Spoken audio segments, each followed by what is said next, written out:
कुली ने मनोरमा से रुपए लिए और अपनी पहली बोनी को मस्तक पर लगाकर ट्रेन से नीचे उतर गया। खुशी के कमल मन में सजाए मनोरमा पहली बार 26 जनवरी के कार्यक्रम में शामिल होने के लिए इलाहाबाद से लिट्टी जा रही थी। पास वाली सीट पर बैठा युवक मोबाइल में न जाने क्या देखकर मुस्कुरा रहा था। कुछ देर बाद मनोरमा ने चाय वाले से एक चाय ली और खिड़की के सहारे बैठकर बाहर के नजारों में खो गई।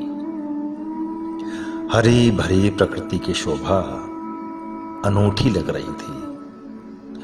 गुनगुनी सी धूप में खेतों की छटा देखते देखते मनोरमा अपने अतीत में डूबती गई, क्योंकि सबसे पहली बार मां देवेंद्र सिंह से अपने पिता विक्रम सिंह के खेत पर ही तो मिली थी। उस बांग के नौजवान को देखकर पहले ही नजर में वह अपना दिल दे बैठी थी।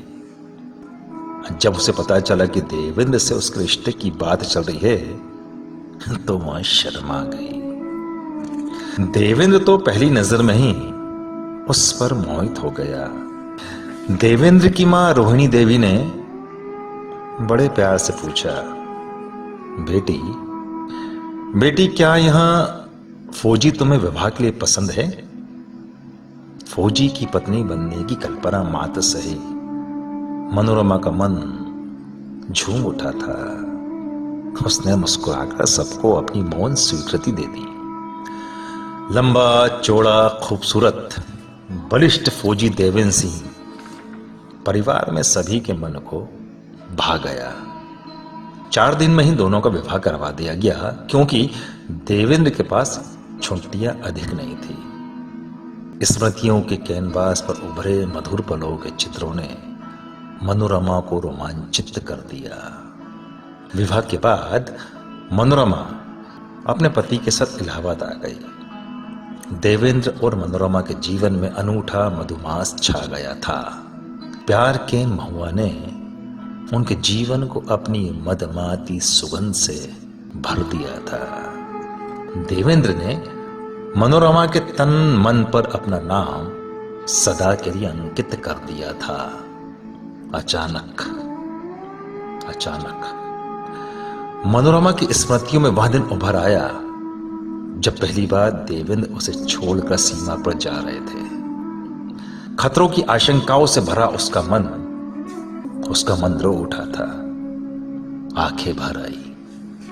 देवेंद्र ने उसके आंसू पोंछते हुए कहा था, मनु, यदि तुम रोगी तो मैं कैसे ड्यूटी पर जा सकूंगा? तुम एक फौजी की पत्नी हो, तुम्हें अपना दिल कड़ा करना होगा। यदि मैं एक वीर हूं तो तुम मेरी प्राण हो, मेरी प्रेरणा हो।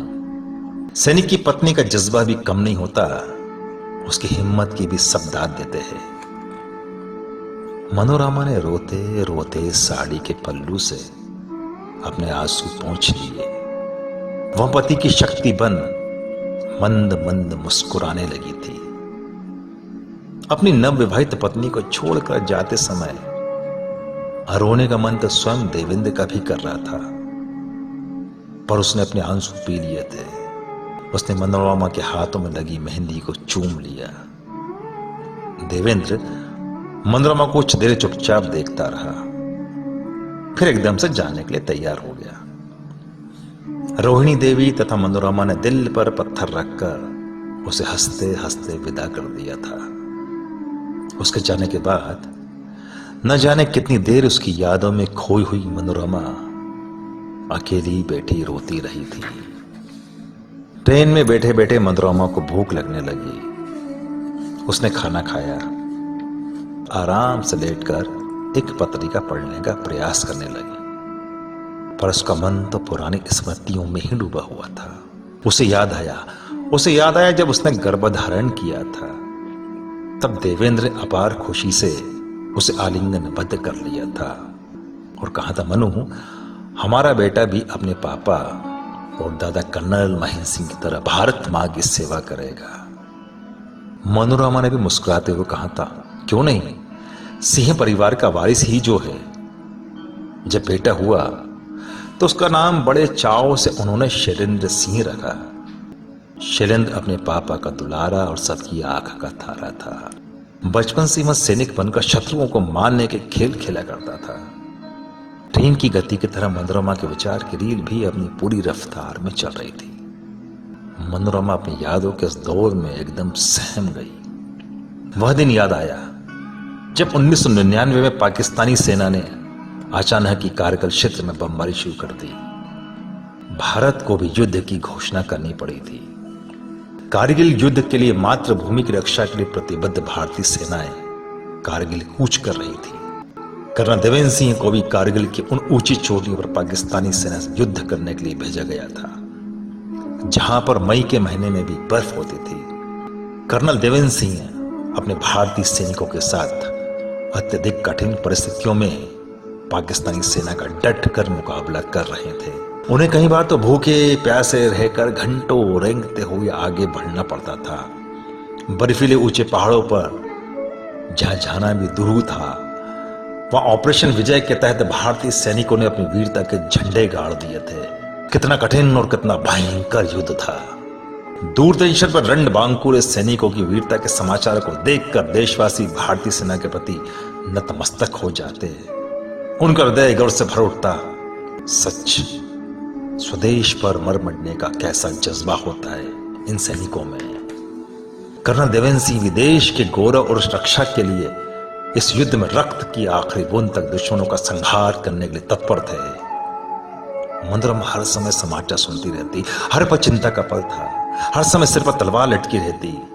वह अपने पति और देश के सैनिकों के लिए भगवान से प्रार्थना करती रहती। उस कठिन परिस्थिति में सभी देशवासी एक थे। एक दिन जब टाइगर हिल को जीतने के लिए युद्ध चल रहा था, कर्नल देवेंद्र सिंह बड़ी वीरता से युद्ध लड़ रहे थे। उन्होंने कई पाकिस्तानी सैनिकों को ढेर कर दिया था, पर उसी समय उन पर किसी पाकिस्तानी सैनिक ने पीछे से गोली चला दी। लहूलुहान होकर वो गिर पड़े। कर्नल देवेंद्र सिंह ने अपना हाथ उठाकर पूरे जोश से बुलाया था, भारत माता की जय। यही उनके अंतिम शब्द थे। रेडियो टीवी पर यह समाचार प्रसारित हुआ। पूरा देश अपने बहादुर सैनिक की मृत्यु से दुखी था, पर उनकी शहादत पर उन सबको फक्र भी था। उनकी वीरता की गाथा पूरा देश गा रहा था। जब मनोरमा ने यह समाचार सुना तो वह चुपचाप नीचे बैठ गई। उसका संसार उजड़ चुका था। उसे अपने वीर प्रतीक की मृत्यु पर विश्वास ही नहीं हो रहा था। अपने प्यारे देवेंद्र की आवाजें उसके कानों में गूंज रही थी। घर के हर कोने में उसे मुस्कुराते हुए देवेंद्र दिखाई दे रहे थे। शैलेंद्र ने अपनी मां की ऐसी स्थिति देखी तो वहां भी सहम गया।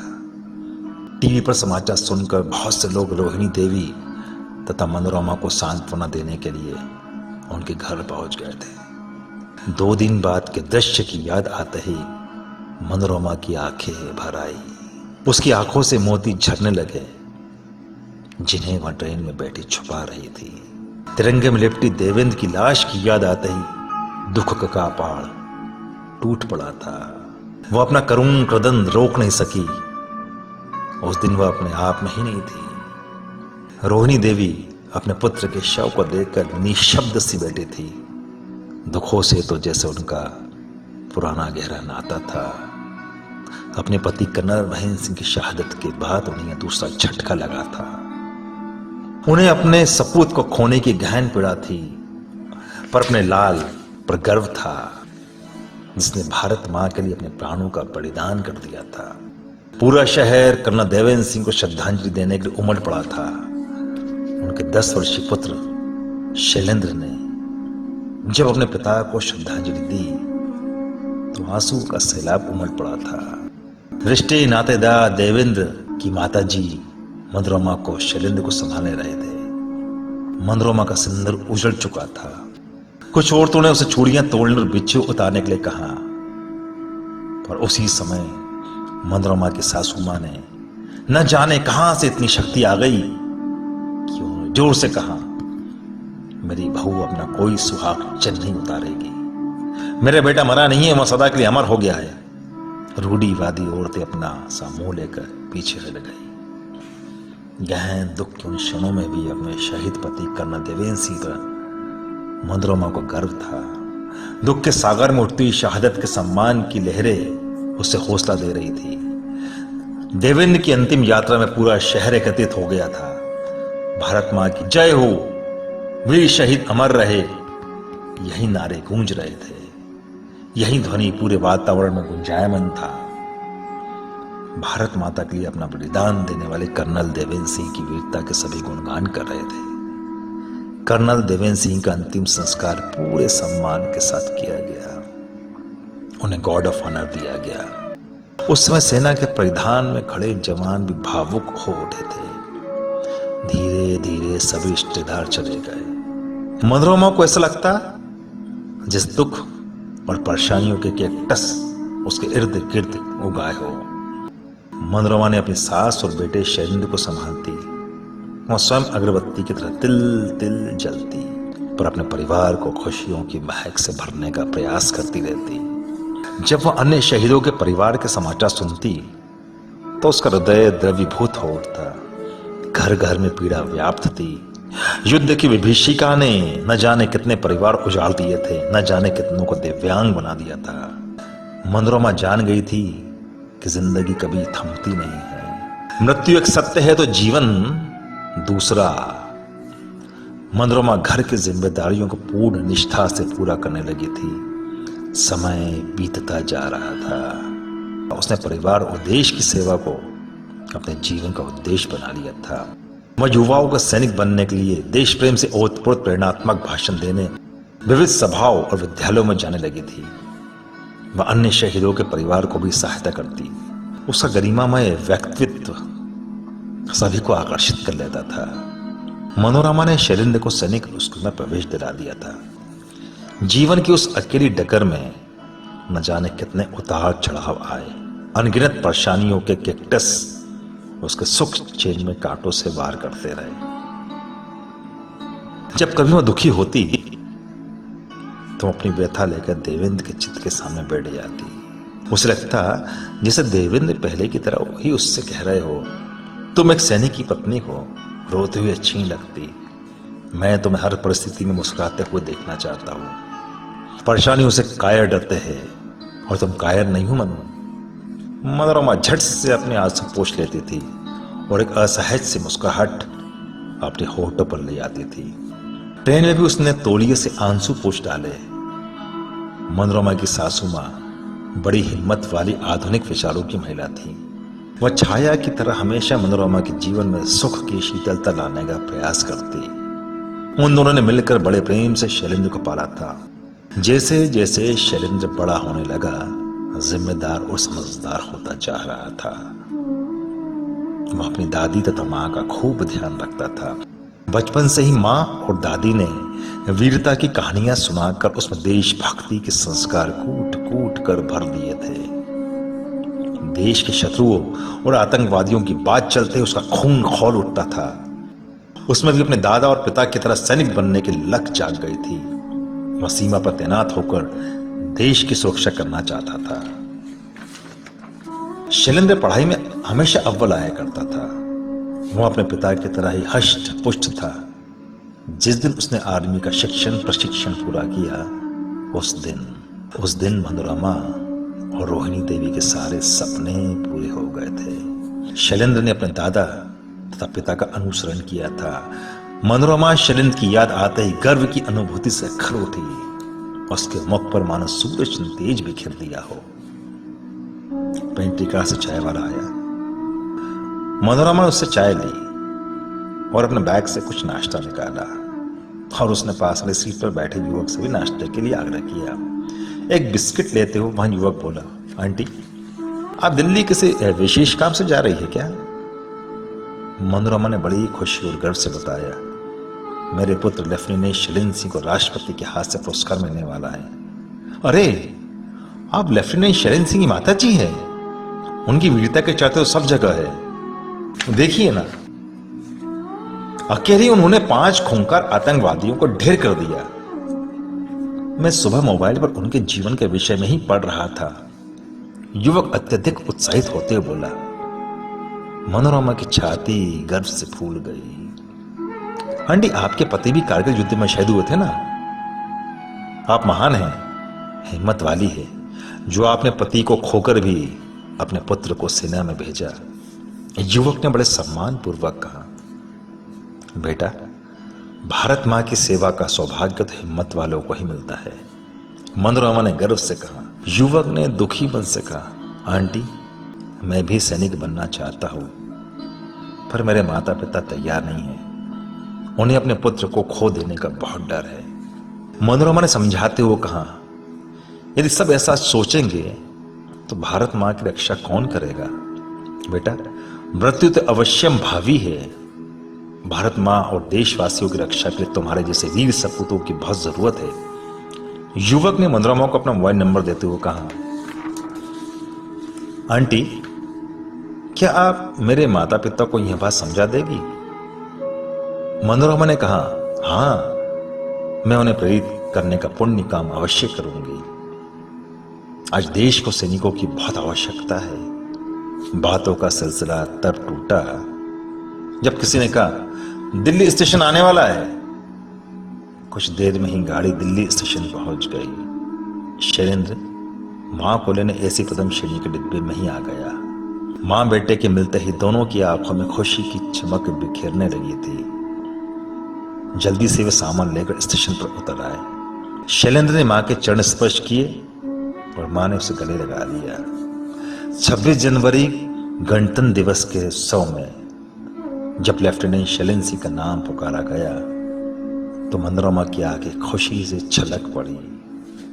उसे लग रहा था जिससे उसके जीवन की तपस्या संपूर्ण हो गई। उसके जीवन की बगिया में बहुत से फूल खिल के उठे हो। गणतंत्र दिवस के उस यादगार कार्यक्रम में मनोरमा को पल भर के लिए ऐसी अनुभूति हुई कि मानो शैलेंद्र के दादा कर्नल महेंद्र सिंह और पिता कर्नल देवेंद्र सिंह भी उसके समीप बैठकर इस गौरवमय पल को साक्षात जी रहे।